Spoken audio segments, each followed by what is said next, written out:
Saudações, meus irmãos! Amados irmãos, peço que se inscreva no canal e ative o sininho para receber notificações de novos vídeos.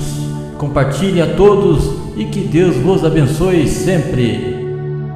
O tema apresentado: Diaconisa é arrebatada ao inferno. Testemunho de Jennifer Beckerman, da cidade de Kingston, na Jamaica.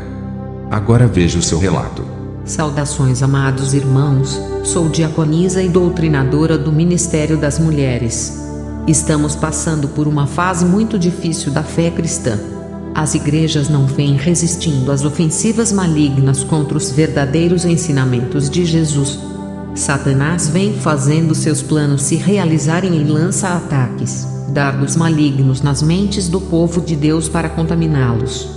Quando a mente é atingida, o espírito fica doente e o corpo sente esses ataques. Sabemos que a mente determina as obras que o corpo realiza. Quando Satanás consegue controlar a mente das pessoas, elas fazem tudo que o diabo manda através do controle mental.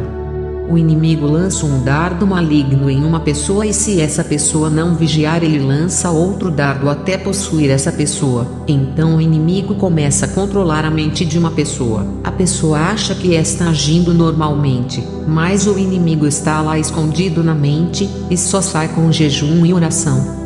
O nosso dever como cristão é se libertar do controle do mal que está na mente. Quando o cristão consegue se libertar do controle mental, o seu corpo todo é livre da influência do mal, a televisão e as coisas ruins da internet. Essas sementes do mal são implantadas através dos meios de comunicação da tecnologia. A marca do diabo enraiza na mente das pessoas. Elas ficam com as suas mentes perversas, imorais e perdem a vida eterna. Filmes, seriados, desenhos, novelas lançam milhões de dardos malignos nas mentes. As mentiras da televisão são implantadas dentro da família. Essa tecnologia impede que tenham a mente de Cristo. Os lares que possuem a televisão são perturbados e não há paz. Casas que têm esse aparelho são infestadas de demônios. A igreja tem que renunciar a essa maldição para que a palavra venha converter a sua mente livre a mente da esfera maligna, ou serão manipulados por essa tecnologia. Feche as portas da sua mente para a televisão. Feche os olhos para seus conteúdos. Tire ela do seu lar e terá o capacete da salvação que guarda do controle do mal. Faça isso e ficará livre das influências e das artimanhas do diabo. Essa foi a mensagem que Jesus mandou trazer à terra quando fui arrebatada. Quando me libertei da televisão, Jesus santificou minha mente. No meu lar, quando eu fecho os meus olhos, sinto uma presença forte. O meu corpo começa a tremer quando eu oro. Antes da minha libertação eu não sentia Jesus, mas eu ouvia uma voz me dizendo: faça um concerto. Eu insistia no pecado e sentia uma presença forte que me derrubava no chão. Falava em línguas e meu corpo era tomado. No outro dia eu sentia a ira de Deus todas as vezes que subia no púlpito. Eu orava em casa dizendo: Senhor, eu sinto a sua presença, porque está irado comigo. Eu no meu quarto senti uma voz real igual de uma pessoa. Parecia que tinha alguém no meu quarto. A voz disse: está em pecado, a sua mente é perversa. Tu és viciada na televisão e assiste tudo o que passa. Tire a maldição do seu lar, para que eu opere em sua família. A presença que sentiste na igreja é de um espírito maligno, não sou eu. Ao ouvir essa revelação eu fiquei triste.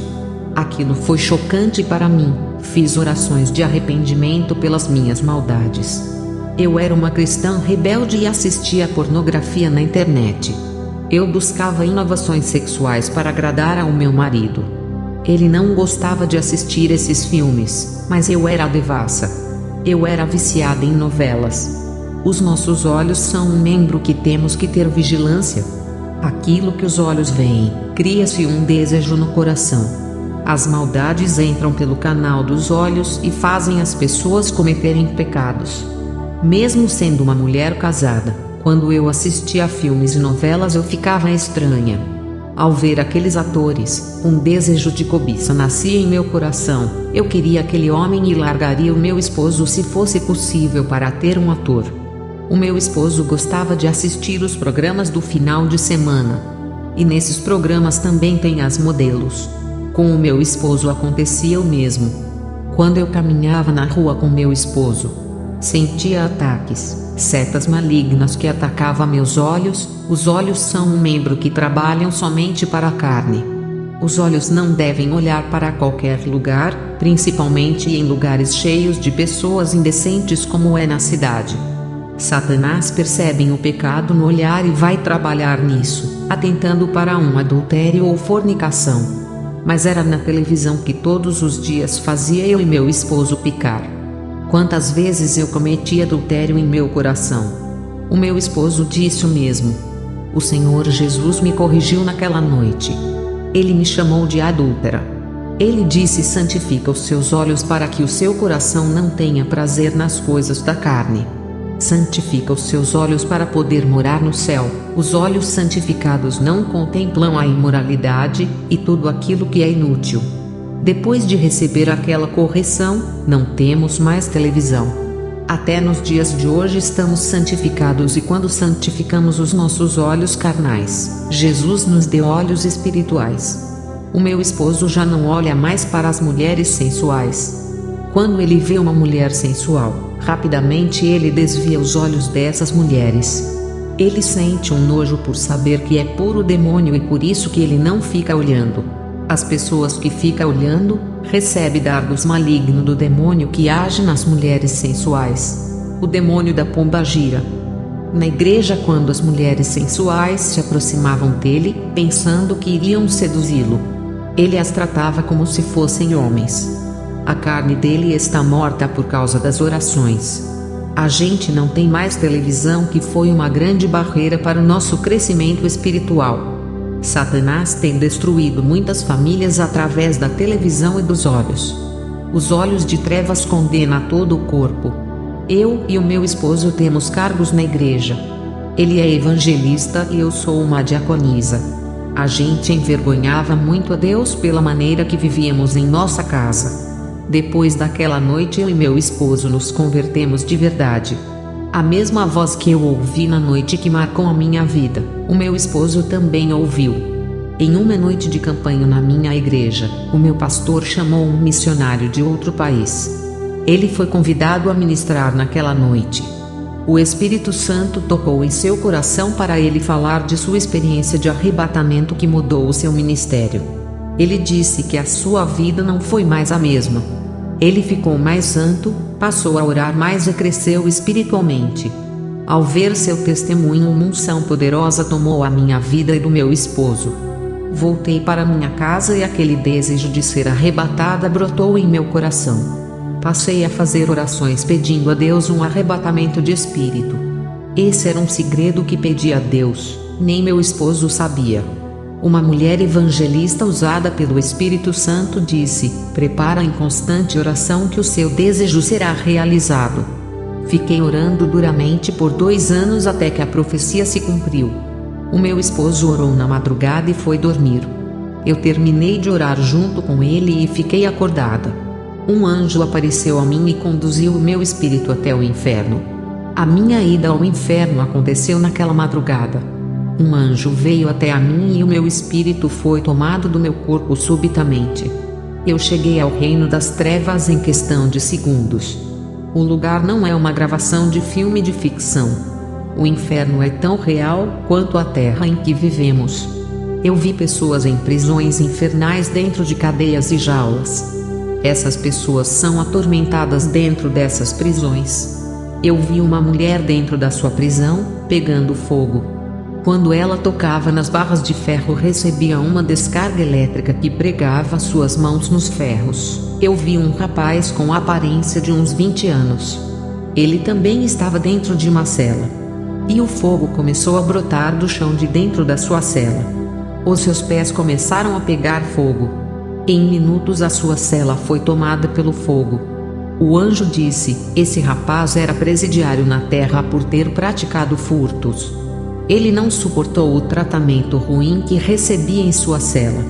Ele era maltratado pelas suas autoridades no presídio e seus companheiros de cela o faziam sofrer. Ele tomou grandes quantidades de remédio e faleceu de overdose. O seu espírito desceu ao inferno e caiu nessa cela de prisão. Aquele jovem gritava e pedia socorro ao anjo que estava ao meu lado. As chamas inflamavam de dentro da sua cela e consumiam o seu corpo. O anjo me levou na cela de um cristão. E os ratos famintos devoraram a sua carne. O cristão dizia: eu paguei pelo meu crime na terra, não mereço estar nesse lugar sofrendo.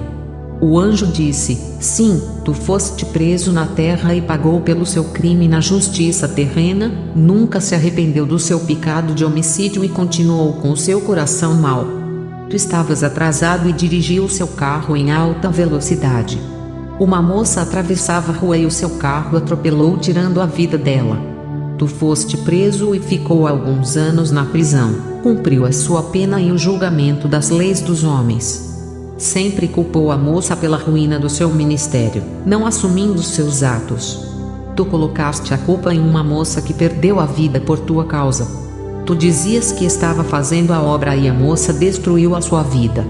Ainda falou que foi o diabo que usou a moça para acabar com seu ministério. O seu duro coração nunca se arrependeu por ter matado a menina. Tu causaste muita dor na família dela. O fogo do inferno incendiou a cela daquele cristão. Mesmo estando naquele lugar, ele sempre falava: eu não sou culpado, a culpa foi da menina. Ele não queria se arrepender por pensar que era o dono da razão. O anjo disse: esse homem, depois que saiu da prisão, ganhou muitas almas, mas sempre carregou consigo a mágoa da menina que ele matou. Ele cumpriu a justiça dos homens, mas não cumpriu a justiça de Deus. Se tivesse se arrependido do seu pecado de homicídio, Deus teria pagado a sua dívida, removendo a sua culpa. Um arrependimento sincero livraria sua alma desse lugar. O que adianta ele ter ganhado milhões de almas e ter perdido a sua? Avisa para o povo lá na terra que, mesmo cumprindo as leis terrenas, se não cumprir a lei de Deus, irão para o inferno. Ninguém pode infringir as leis de Deus e escapar do fogo deste lugar. No inferno não existe regime aberto e nem semiaberto. Não há liberdade nesse lugar, o regime aqui é sofrimento, dor e tortura. A ditadura que rege esse lugar é maligna, eles vão permanecer em prisões eternas até o dia do julgamento. Aqui na Jamaica é muito comum o povo usar cabelos falsos. E o anjo me mostrou uma mulher cristã no inferno por ter cabelos falsos. Eu vi várias cristãs e cristãos lá por usar canecão e dread. O anjo disse: eles estão aqui por desfazer dos cabelos naturais que Deus lhes deu. Eles escolheram usar os cabelos falsos de Satanás. A beleza pode chamar a atenção do mundo, mas nunca de Deus. A santidade resplandece e faz a pessoa brilhar diante do mundo. Essa é a beleza que agrada a Deus e Ele aceita. Uma vida de retidão e de boas obras. A beleza artificial do diabo é fútil e deforma a beleza espiritual da santidade. No inferno eu vi um monstro com a boca e as unhas pintadas de vermelho. E o seu corpo estava cheio de piercing. Ele tinha 2 brincos de argola pendurados em suas orelhas. O anjo disse: esse é o demônio da moda e da vaidade que leva os seus acessórios à terra. Eu vi vários cristãos no inferno por se alegrarem com a miséria das pessoas. Uma senhora cristã está no inferno por desejar o mal para um homem ímpio. O anjo disse: um homem roubou a casa dessa cristã. E naquele dia ela desejou o mal para ele, proferindo todo tipo de maldição. Eu vi um cristão no inferno por ser invejoso. Ele estava torcendo para seu companheiro de evangelismo não conseguir o emprego dos seus sonhos. Ele não queria ver seu amigo realizar o seu sonho de ver seu amigo ter um salário 5 vezes maior que o seu. Também vi uma mulher cristã que não conseguia ter a sua casa própria.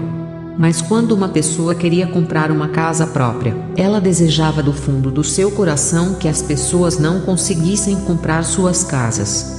Ela dizia em seu coração: já que não posso ter uma casa, ela não pode ter também. A vida tem que ser justa. Eu vi uma cristã no inferno que desejava o marido da sua amiga do grupo de oração. Ela queria que eles se divorciassem. Eu vi 2 moças cristãs no inferno por disputar um rapaz na igreja. Uma morreu de enfermidade e a outra morreu 2 anos depois. Elas nunca se arrependeram de seus pecados, tornando-se inimigas. Eu vi um rapaz cristão no inferno por se beneficiar com a derrota do outro. Ele trabalhava em uma empresa e queria ser gerente, mas não podia ocupar esse cargo. Esse rapaz consultou uma feiticeira e pediu para ela o cargo de gerência. A feiticeira respondeu: até que ponto está disposto a ir para alcançar os seus objetivos? Ele respondeu: até aonde for preciso. A feiticeira pediu uma grande quantidade de dinheiro e disse: depois não adianta voltar atrás. O que vai acontecer irá deixá-lo triste e a gerência será sua. Meses depois o gerente morreu de uma enfermidade que a feiticeira lançou. O rapaz cristão assumiu a gerência e comprou uma linda casa. Um dia ele passou mal em sua casa e chegou morto no hospital. Ele está no inferno arrependido pelas maldades que praticou. Ele era líder do grupo de jovens e o seu pastor não sabia das maldades ocultas que esse jovem praticou. A família desse jovem pensa que ele está no céu. A realidade da igreja moderna é diferente das antigas. Muitos são os membros de igreja e poucos são os convertidos. Aquele local foi o último vale do inferno que andei. O anjo me trouxe para a terra. E quando estava em casa o meu esposo ainda dormia. Essa foi a revelação do inferno que o anjo me passou. Que a paz de Deus e a comunhão do Espírito Santo com a graça de Jesus venham sobre cada um de vocês e fiquem firmes, amados irmãos. Não deixem a televisão destruir seu lar, vigiem, orem e jejuem sem cessar. Amém.